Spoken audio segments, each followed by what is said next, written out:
Alright, so I want to just give y'all some examples of Jessie and French and some of the things that she has done to me. The first thing that's hit my spirit is when I first started uh getting off the drugs, and I was, going through why I was doing the drugs. And the first thing that had came up was Garrett Gordon, the dude that my mama used to talk to. She used to talk to him for a long time. I told y'all stories about him and how when I was 12 he asked me could he stick his penis in me, and then when I was 10, like, he touched me. um you know it, he was always trying to touch me and fondle with me and stuff. And I was always like, my Daphne Brown was always leaving me with him, unattended. And so that was the first trauma that had came up. That, when I was trying to get off the drugs, that was the first thing that had came up. And so then when I first started healing, like, I wanted to tell everybody how I felt. The people that hurt me, I wanted to tell them how I felt. So I called him and I just told him how I felt. I told him don't ever come back around me, stay away from my kids, and I was crying, and all he kept saying was, what's wrong? And all this, that, and the third, like he didn't know what the fuck I was talking about. I later found out that's not the way that you process your emotions. So, then he called Jessie French. Now, I'm gonna tell y'all something about Jessie and Daphne. They very money hungry. And I'm getting ready to tell y'all some more stuff about her. She called me after he called her and manipulated me and coerced me into saying fuck how I felt, and fuck that this nigga, has molested you and touched you, and fuck that that he is a pedophile. You need to still let him be in the kids' lives. And so we had a conversation. She talked me and manipulated me into allowing somebody that, me and my spirit didn't agree with, me, that I didn't want around my children and around me. She talked me into, just saying fuck it and allowing him to still be, you know, around my kids and stuff, and like just saying fuck my feelings. So that, when that part of the healing started, like, I wasn't as strong as I am, and I didn't know that those people that said that they loved me were some of my biggest haters. You know what I'm saying? Some of my biggest enemies, some of my worst enemies. And she was successful with manipulating me into doing that. And so the healing process stopped. I released what I needed to release, then the healing process stopped. And then from there, that's when I moved and got away from everybody and was able to heal a little bit more after me and E broke up. We went through the motions. He became abusive, but we just ended up breaking up. It was a really tough heartbreak for me, but I, found the strength to move on and keep going. Another thing that Jessie and French did, Zoo, cut this down, so. What the fuck is this? Another another thing that she did, she did a lot of shit. But I'm gonna just go down the list of the stuff that's coming while I'm on here. Another thing that she did. So we like, I had went and got a car, and this is before I had the knowledge that you do not have to have a valid driver's license to put a car in your name unless you go get it from a dealer where you gotta have insurance, full coverage insurance. But there are some places that will give you full coverage without a driver's license, like what's the name of that place? National General, Dairyland. Dairyland will give you car insurance without having a driver's license. At least they used to. And you can get a car from Carvana without a driver's license. As long as you can get it insured, you can get a car. Okay, so I'm just putting that out there.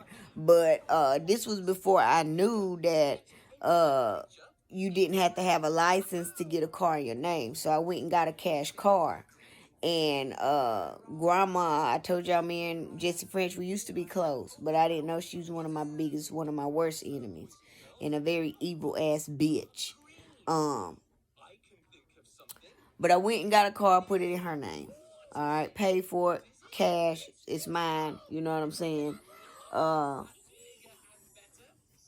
And back then I wasn't, you know, there were things I need to learn. You know, when you're young, you got things to learn. So the car that I had, I wanted to upgrade. I was working, and I was working 2 jobs. So during the day, I was working a job, and then overnight, I was working a job.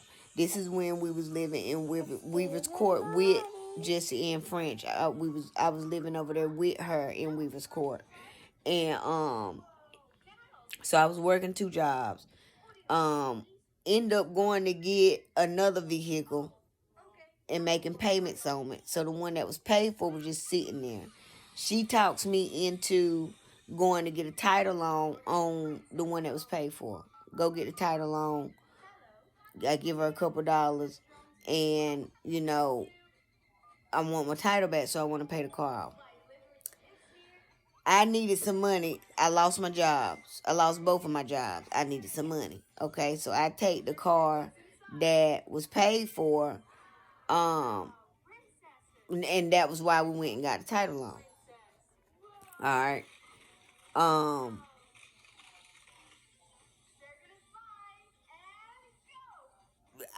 No. We went and got the title loan, and I was working 2 jobs, and then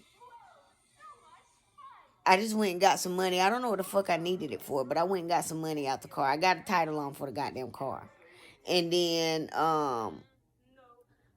I wanted my title back, so I'm working the 2 jobs, and I'm giving her like $100-$200 every week, because I'm making like $700 every week, and I was in my 20s, so that's some money. I thought it was anyway, but I'm blowing money in the clubs and shit, taking care of niggas and shit like that, just throwing away money.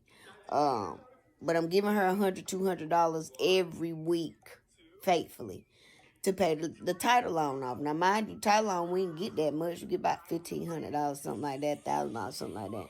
So after doing that, giving her that money like that for 2-3 months, I'm asking her, where the title at? And they gonna send it, and I done paid it off, and this, that, and the third. So one day I'm at work, and the lady that do the repos, her last name was Sellers. I can't remember her name, but she used to come in there all the time to the check cashing place and cash the checks. And she came in there, and she was saying that she had like there was a warrant, and that the company was getting ready to put felony charges on me because I took the car and junked it. I ended up junking the car. She talked me into doing that. Jessie French talked me into doing that. Okay. And so I'm looking like I've been paying on the title loan. This was when I trusted her way too much. She is very untrustworthy. But I had to learn that the hard way. But I'm like, I thought we was waiting on the title. Like, she been telling me, especially, she was like, no, they said they ain't got a payment in this long, and you still owe like this much. And so I left work. I called Jessie French first and let her know. She already knew what was going on, of course. But now I gotta figure something out so that I don't go to prison, or don't get this felony charge because I jumped a car that I didn't own, because Jessie and French got me thinking that the title is on the way, thinking that she paying the money whole time she's stealing my money. So I had to go get another loan to pay that off. I go get the loan, she come with me. Y'all tell me why this bitch, soon as we leave out, now I got pending felony charges unless I pay this money right now. And they said they're going to give me 2 weeks. If I don't pay this money in 2 weeks, I'm getting ready to have a felony charge. And I'm like, bro, like, so I'm coming out. We coming out of the loan place with the check that, I went and got a loan, got approved and everything. This bitch asked me for some money. And this was one time that I stood up for myself. And she got mad and I didn't give a fuck. She was like, well, Dash, I told her just like this. I said, Grandma, I do not give a fuck what you need right now. Whatever you need, you done took all of it. Because you been taking my money all this time. And I ain't said nothing to you about it. But I'm not giving you no money. I'm getting ready to go pay these people this goddamn money. So I don't go to fucking prison. Because obviously you don't give a fuck about that. And she shut the fuck up. Alright. That was some shit that she did. Whole time I think that I'm paying this motherfucker off. This bitch stealing my money. Y'all be careful with trusting your grandmas and your mamas. They might not even be your real grandmas and mamas. I know my grandma and my mama ain't my real grandma and my mama. Or my daddy neither. All them motherfuckers, this is not my goddamn family. But those are 2 things that's coming up right now. Another thing that she did. So while me and Quadia McKinnon fell out. So Quadia McKinnon and Daphne Brown, and there was somebody else in the vehicle. They got into an accident. They got hit by a drunk driver. I went and picked them up, transported everybody to the hospital and everything. Now, mind you, Quadia McKinnon, Daphne Brown, they all living in my house. So Quadia McKinnon, Daphne Brown, Josiah Mumford, Mailman was there on and off. My kids, I was the motherfucker. I always help people. Yantina Baldwin would stay sometimes. So I really, motherfuckers come to me for help. And I always help motherfuckers. That's just my heart. But watch your heart, too, because your heart can put you in fucked up situations. But anyway, so they got into the accident, and then they got cut some big checks. They all got some big checks. They all got, like, checks for 15 bands. Okay? Now, mind you, Nika told me, I didn't ask her for anything. She told me that she was going to give me some money, $500. So I'm going to give you $500. Let me take care of this, do this, that, and that, and third.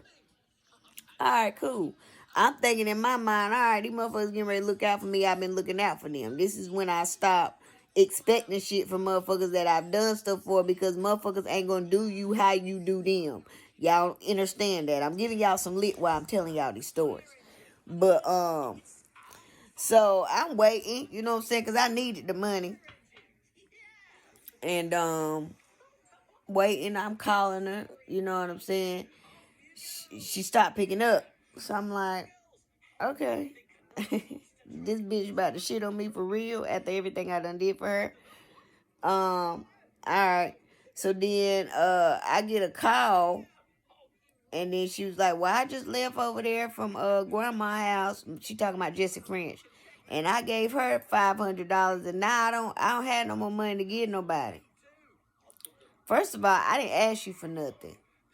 Second of all, why the fuck did you get the money that you supposed to give me to Jessie French? Jessie French done coerced her into giving her that money because she is, again, trying to take from me, trying to throw the goddamn monkey wrenches in her hand. Another thing that they did. Now, when I graduated from college, now I got 2 associate's degrees.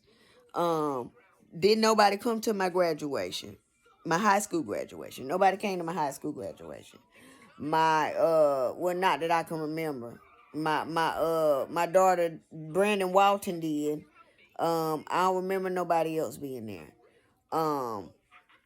Yeah, I don't remember nobody else being there. But yeah, I don't have no pictures with nobody else. But anyway,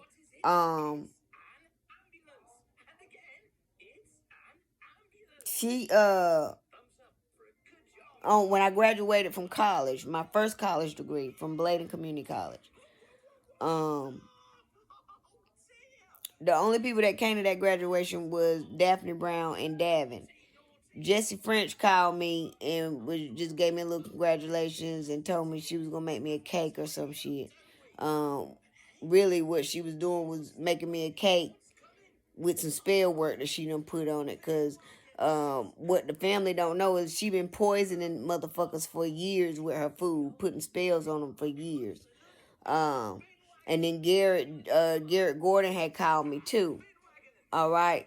Now, mind you, this was I think Datoya Brown. I think she had graduated from Fayetteville State before I graduated from Bladen Community College. I had a real rough life. You know what I'm saying? I started having kids early. I was just, it was different for me. And so when Toya graduated, they had a big ass dinner. The whole family went. And then they called me and rubbed it in my face. Like Jessie French, she called me. Oh yeah, we out here. We went to such and such for Toya. And you know, everybody here was telling me about everybody. I'm talking about called me and rubbed it in my face. You stupid ass bitch. You stinking ass, ugly ass, old ass bitch. But anyway, yeah, called me and rubbed it in my face. Alright. That's another thing that they did. Garrett Gordon gave Toya, he had been saving up for Toya, and gave her like $1,000 for her graduation present. All I got was a congratulations. I'm just telling you about, so I'm just showing y'all some of the stuff that they done did to me. But I've healed from all this shit. That's why I can come to y'all and talk to y'all about it. But yeah, they rubbed it in my face. They made it their business to make sure that, okay, boo, I'm about to get you some food. We gonna make we're gonna celebrate her, but we're not gonna celebrate her. And it was like that all of my life. Like anytime I accomplished anything, anytime I did anything, you know, great, you know, anytime that, you know, I jumped over a hurdle or beat the odds with some shit, like nobody ever congratulated me. So I've grown up from, you know, a child, just always having to pat myself on the back, always having to congratulate myself, always getting the shitty end of the stick, you know, always being around motherfuckers that wanted to make me feel like I was less than somebody or make me feel like the motherfuckers around me was doing more, was better than me. And that it was orchestrated that way because they knew that, like I told y'all, they knew that I had gifts. They knew that I was special. They knew that I was better than these motherfuckers, but they were not going to treat me that way because they didn't want me to feel that way. But they didn't understand that God was using everything that they was doing to me wrong to build me up and make me strong and give me that strength that I needed that was within myself. So, yeah, it hurt. It hurt when I was coming up. You know what I'm saying? I always feel like nobody gave a fuck, which they didn't. You know what I'm saying? And now, getting as close as I am to getting the proof of what was really going on and what was really said and done. Yeah, I'm gonna get you everything. Those cars that move by themselves. It was hard. You know what I'm saying? Like even when we did Christmas, like I always got the least. Like Daphne Brown and Garrett Gordon, they always bought Daphne Brown, her real kids, Davin Brown and Datoya Brown. There's another thing. Why is they last name Brown and mine Williams? Another thing. But yeah, like I always got less than. But I was always grateful for what I got. But I always got less than them. Like I always got less than them. I can't remember a time where I got something like they got like 10 gifts, I got like 2. That's how it was. When I was a cheerleader and anything that I did in school, like nobody ever came to see me cheer. Nobody ever came to see me do anything extracurricular. Like I was on the step team before. Nobody came to see me. You know, I was in band before. Nobody came to hear me. You know, like I would always get dropped off and be left places, you know, and teachers and, you know, motherfuckers had to bring me home because the person that's supposed to be my mama, oh, she must have forgot to come get me. You know what I'm saying? So that's just some of the stuff that Jessie French, Daphne Brown, Garrett Gordon, that's just some of the stuff that they did. Um, that's just some of the stuff that they did. And I'm just sharing it, you know, just to give y'all some visuals of what it was like coming up, you know, and how hard it was for me. It is other things that have happened too, but it's going to take me a while to tell y'all everything. But I'm going to do a movie and stuff too. But I was always, you know, I was always let the fend for myself. I was always taking care of Daphne Brown kids. Like, I literally took care of her kids. I fed them, you know. Like I told you, I had to make sure the house was clean when she got off work. If it wasn't, I was getting whooped. There wasn't nobody else getting whooped. If they did anything, I got whooped for it. You know what I'm saying? Like, I was really, like, treated like the stepdaughter. For real. In real life.